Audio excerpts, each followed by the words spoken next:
Please take your seats. The program is about to begin.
Please welcome to the stage Bloomberg's Christina Kyriasoglou.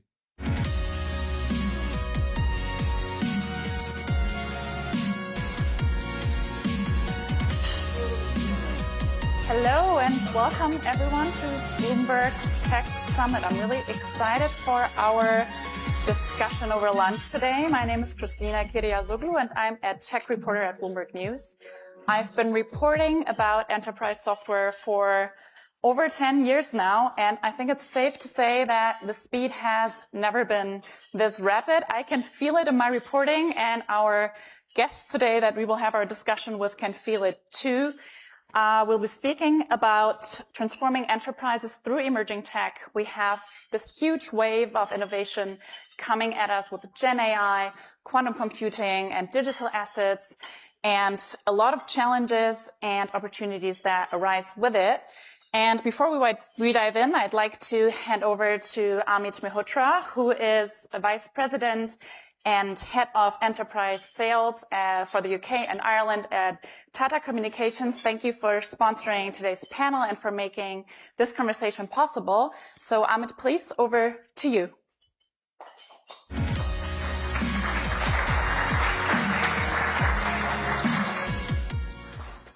Thank you, Christina. Good afternoon and a very warm welcome to all of you. On behalf of Tata Communications, I'm excited to have you here today for discussing on transforming enterprises through emerging tech. The history of the Tata Group in the UK started in 1907, when Tata Limited was formed in London, our first foreign office and beginning of our international aspiration. The history of Tata Communications is even earlier, 1870, where the first sea cable was laid between London and Mumbai by Overseas Communication Services.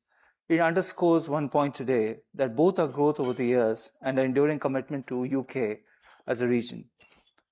From our roots as a legacy telecom player, we have become a global communication technology powerhouse. We handle nearly a third of the world's internet routes, the largest wholesale voice provider in the world, connect to 80% of the cloud giants, but our purpose goes far beyond connectivity today. Now, nearly half of our revenues is generated by digital services that range from CPaaS, communication platform as a service, to managed security, cloud, and beyond. From driving Formula One's extremely low latency media processes to powering AI-ready digital infrastructure, Tata Communications is defining the infrastructure of the digital economy.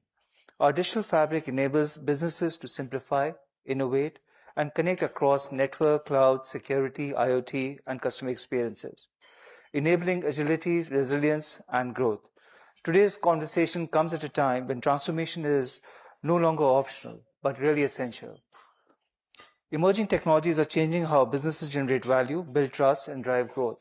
Yet, the path forward can be challenging, scaling AI past pilots, upgrading legacy technology, striking a balance between innovation and security, and closing all the key skill gaps.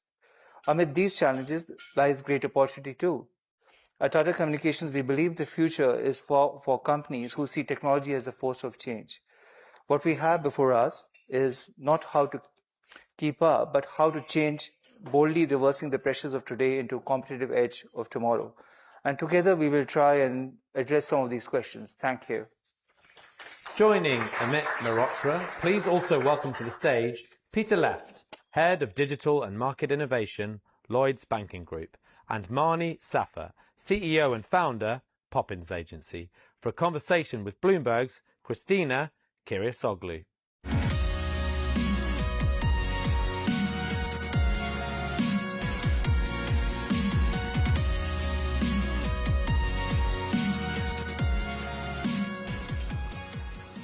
Okay, thanks, Amit. Now we have the three of you here who have perspectives from very, very unique and different industries. So I was wondering if we could kick this off with you explaining, what the innovations are that impact your businesses the most and why. Starting at the far end, or whoever feels like. Well, I think with the advent of the Genius Act and obviously MiCA in Europe, representing Lloyds Bank, thinking about what banks have done in terms of being the predominant form of private money, and therefore the money that everyone uses here in the UK has generally been issued by Lloyds Bank. The advent of a new wave of private sector money issuers is obviously a big threat, and potentially also a great opportunity if we understand how to participate in that. Hence creating at Lloyds the Digital Finance Lab, which I lead, to help make sure that we are supporting our customers engage and we can participate in that opportunity rather than vanish as others grow in our wake. Thank you. So from Tata Communications perspective, we are building the digital fabric or digital infrastructure for a hyper-connected ecosystem, which is always real-time, always on, seamless collaboration. And the way we're looking at internet is very pervasive, very omnipresent, just like electricity and internet today. And I think we heard some of the speakers earlier today talk about it. So if I look at it particularly from different aspects of a business and how we're infusing AI into each of our businesses, in network, we run 1/3 of the world's internet. So what we are doing there is we are making the network more intelligent. We see AI creating a lot of workloads that is there, and they're running on the old legacy. So these networks, so the customers are demanding more bandwidth, lower latency. We are having agentic AI do self-healing networks that is there. If I look at it from a security lens, it's really the good AI fighting the bad AI. If I look at it from the lens of cloud, and we talked about the massive infrastructure spend that's happening on the cloud.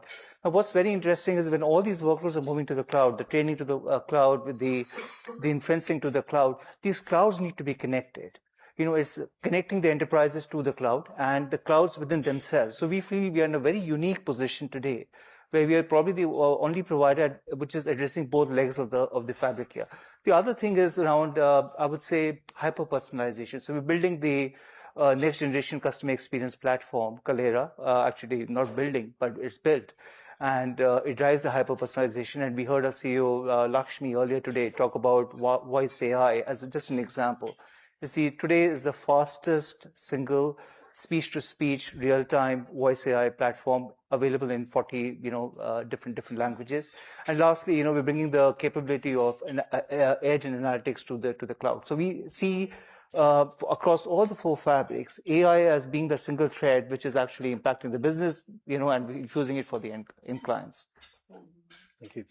So for those that don't know Poppins, when sat next to Tata and Lloyd, so we are an award-winning global digital and creative innovation agency, headquartered here in London.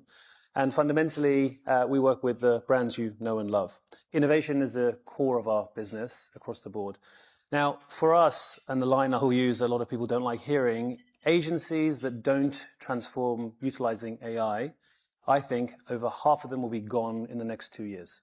It is a tsunami of change that's coming for all of the core pillars of the businesses, and it's something that we have grasped with both hands. The areas of change for us, if I was to say top 3 areas of change for us as a business, would be creativity. Obviously, it's transforming the creative process and workflows, which I can talk about more later. Efficiency, and by efficiency I mean workflow efficiency, but also working with executive leadership teams of large businesses and helping them understand and therefore flowing that down to the wider business. And lastly is data insights and business foresight and client foresight. We can now understand the now and next of clients better and faster than we ever have been able to. So huge transformative force in our world. I mean, I think you just touched on that you're also helping clients at implementing these new technologies. Now, when you're in a large, working in a large company and all these new technologies come at you, you know, you have your processes and your workflows in place and everything, you know, was set up for a reason.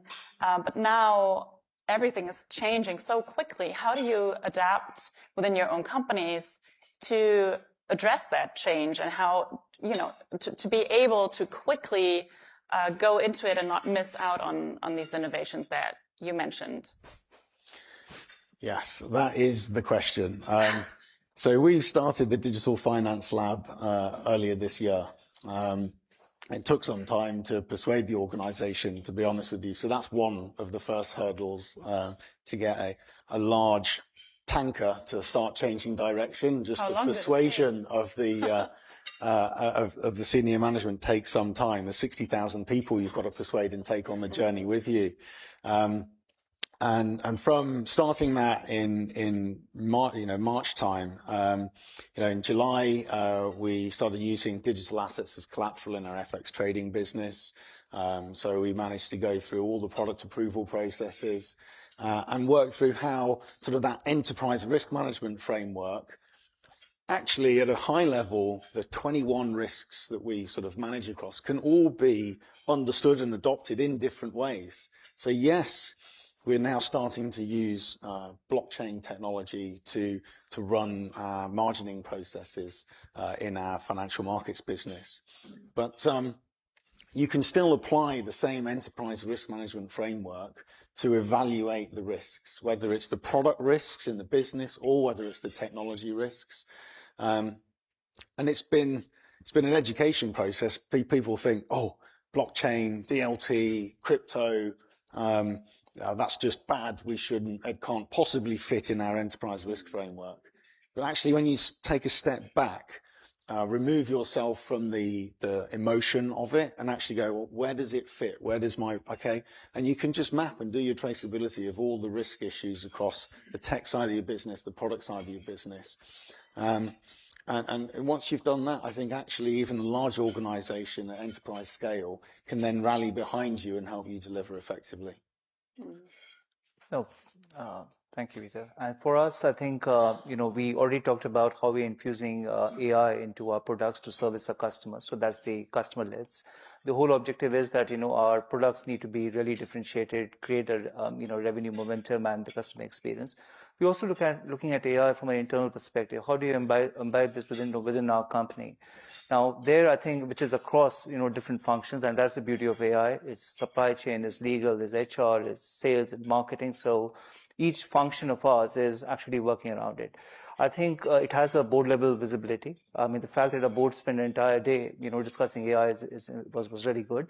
And lastly, I would say, we've developed AI maturity, index, which has around 42 parameters. And I think we are measuring each of our product sets, each of our functions around capability and outcome. And what it does is at least creates healthy competition within the company.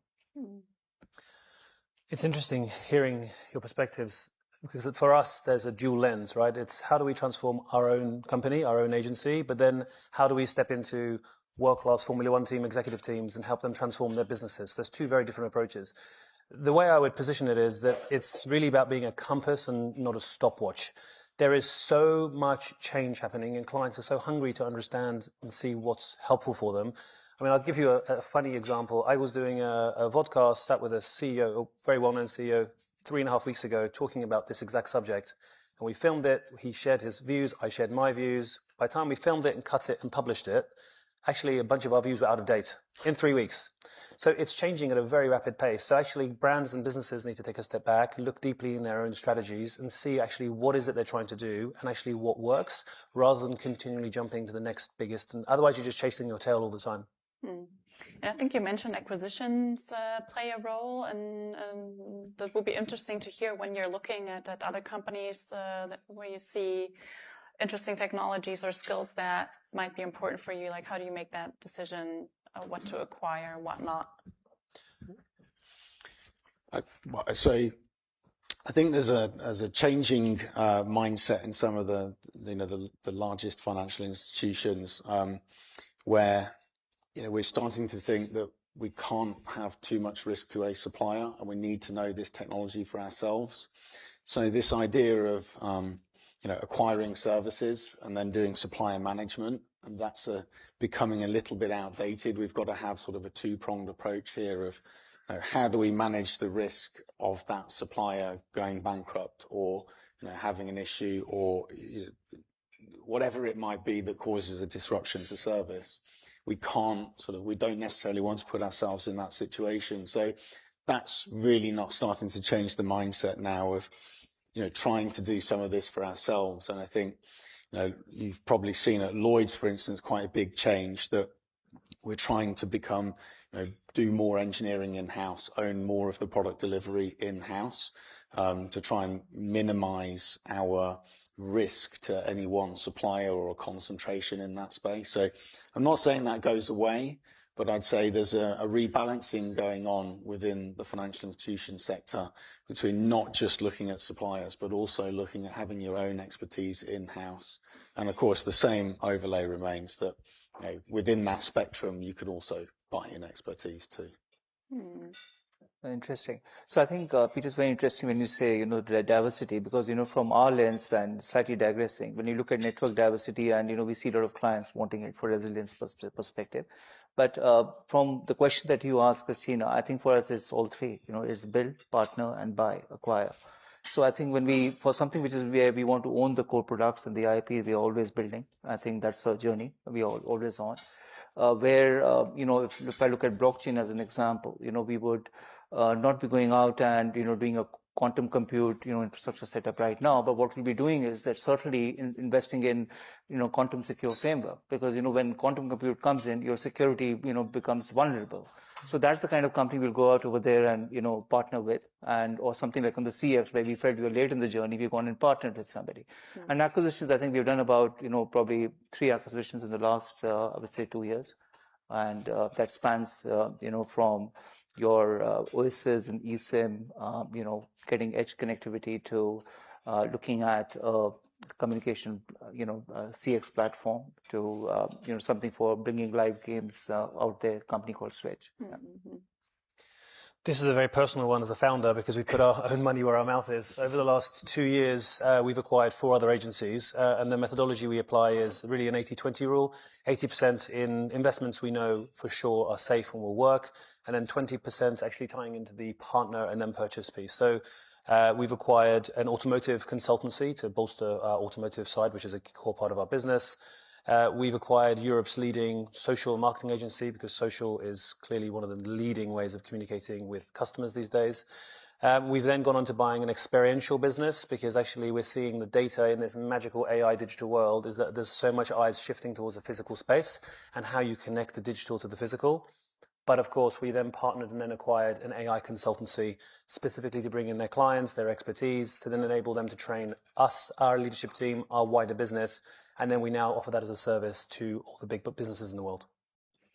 I think we can maybe go a bit more into what you build yourself and how you decide what to kind of like outsource. I think, Amit, we spoke about this ahead of our panel, right? It's the question, what you really want to own versus what you can get from someone else, and also how to prioritize this in terms of really the macro environment that is quite uncertain, and what you're spending your money on. So could you share, because I've really seen this in a lot of analyst notes also that I combed through for another completely other analysis I did recently, that that's also what the analysts are seeing, really, companies building their own tools. Do you feel like this is due to the macro environment we're in now, or is this more the pressure of the innovation that is driving this trend? Is it for me? It's for all of you, I think. We're all in the same boat. Yeah. So I think we rely a lot on the, we have a very impactful external ecosystem of, I would say, startups, venture-funded companies, universities. We do a lot of, co-creation with the clients. So I think that gives us an edge on, understanding what the market dynamics are. And related to, what we were saying earlier, I think this is the new normal. I mean, it's not going to be any different. I don't think it's going to change, or we don't believe it's going to change the next, couple of months or possibly years. So we are working across, this whole, uncertainty. And we do have, our frameworks in place in terms of prioritization of what we take forward to the market or not. We follow something called 1-3-30, where we might co-create something with the client, take it to 3 clients, take the learnings, and then we take it wider into mass market across the world. That's how we are adopting it.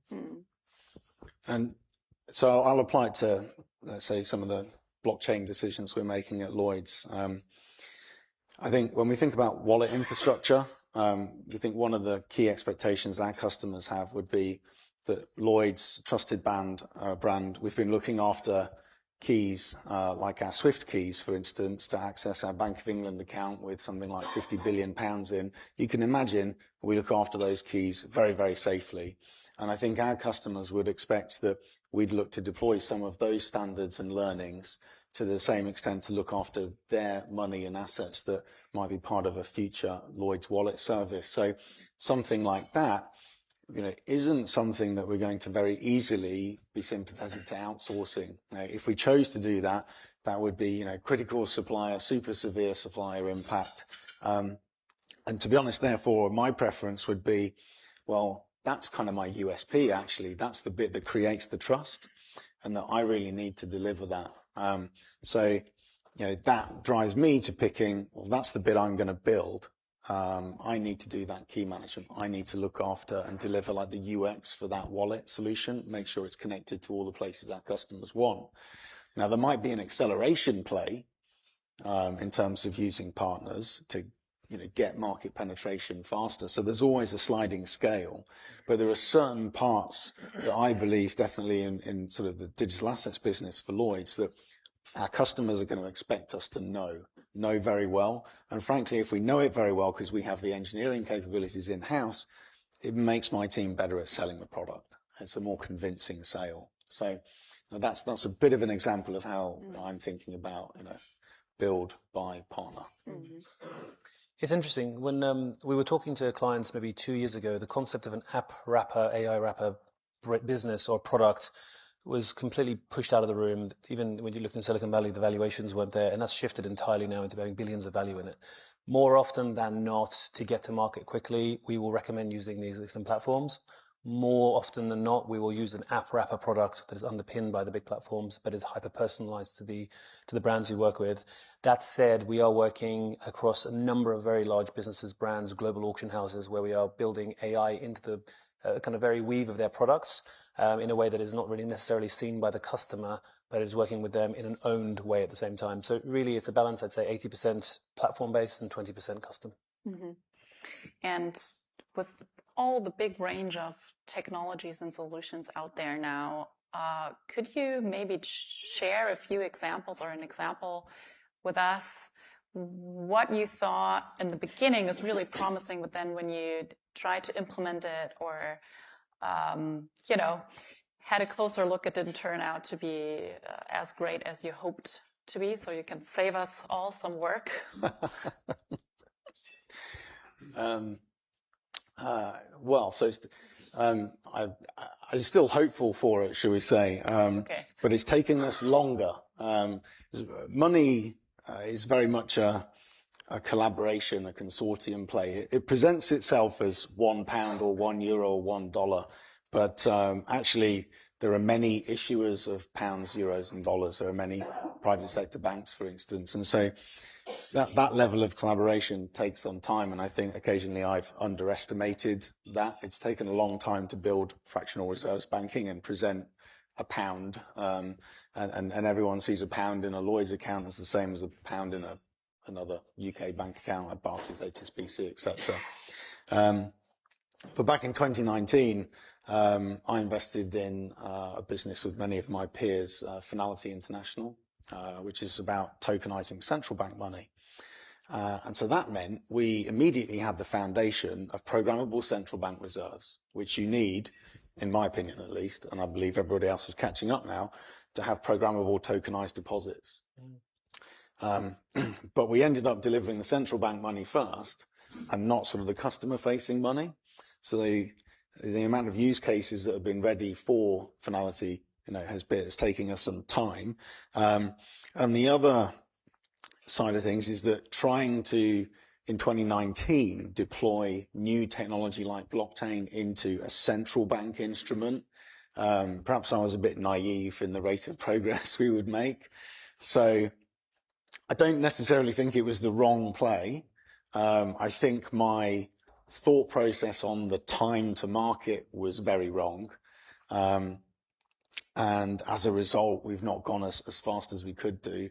And I also think that we built a foundation without the use cases. And that's a regret for me, that, next time when we make those investment decisions, that needs to come with much more of a strategic engagement across all of the investors, so that the customer use cases are there, as well as that foundational capability. Wow. See, I think my perspective would be that, technology is always, there's an evolution that is happening. And I think with the way the technology is and how it impacts any society, or economy, or businesses, if you look at the steam engine, it was 60 years, the internet was 30, the smartphone was 15. And, if you look at AI, it's probably really, I would say it started in November, 2022. So you're looking at, if the time period is halving every time, we're looking at 7 years. So I think that's something, CEO also talks about, that what we do in the next 5 years is really going to impact the next 50 years. So I think for me, I can't really pinpoint and say that, yes, this is the technology we said let's go after, and it really hasn't worked. But I think it's the pace, the adoption, and, the evolution of technology. Mm. I find this question harrowing and funny at the same time. We've built agencies at the precipice of technology and innovation for the last nearly 25 years. So some of the largest agencies on web, then mobile, and so on and so forth, social. And I'd say, although technology will always have its challenges, the challenge that we will always have, whether it's working with our Fortune 500 clients or our fast growth startups, is the challenge of culture versus technology. We can talk about ourselves in this case at Poppins. So we are a creative digital innovation agency. And then you turn around to a very large creative team that's filled with some of the world's leading creatives who've rebranded some of the biggest fashion brands, who've left Apple to come join this business. And you say to them, we're going to be using AI going forward as a part of our creative. The initial visceral reaction is actually, we're going to push that away. We don't want to do that. We don't believe in it. It's not going to be right, which is tough, because on the other side of the business, you have the innovation and product teams who are lapping it up and want to use it. And there's this kind of dichotomy and challenge that you have across the two. For us, the challenges we've had is, how do we implement that in our creative process that still abides by our ethos, or any company's ethos?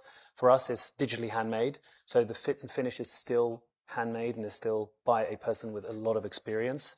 And how do we actually enable our clients to understand that? Because certain clients are really eager for us to be utilizing AI, not to reduce costs, but to deliver more, faster, better, which to us also translates to joy, because you're removing the monotony.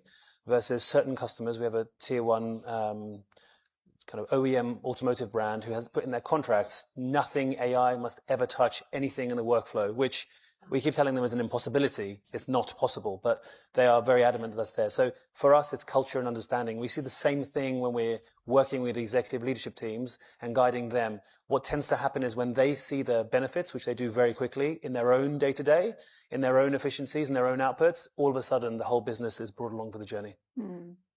Can you share how all of this is changing the way that you compete and your competition?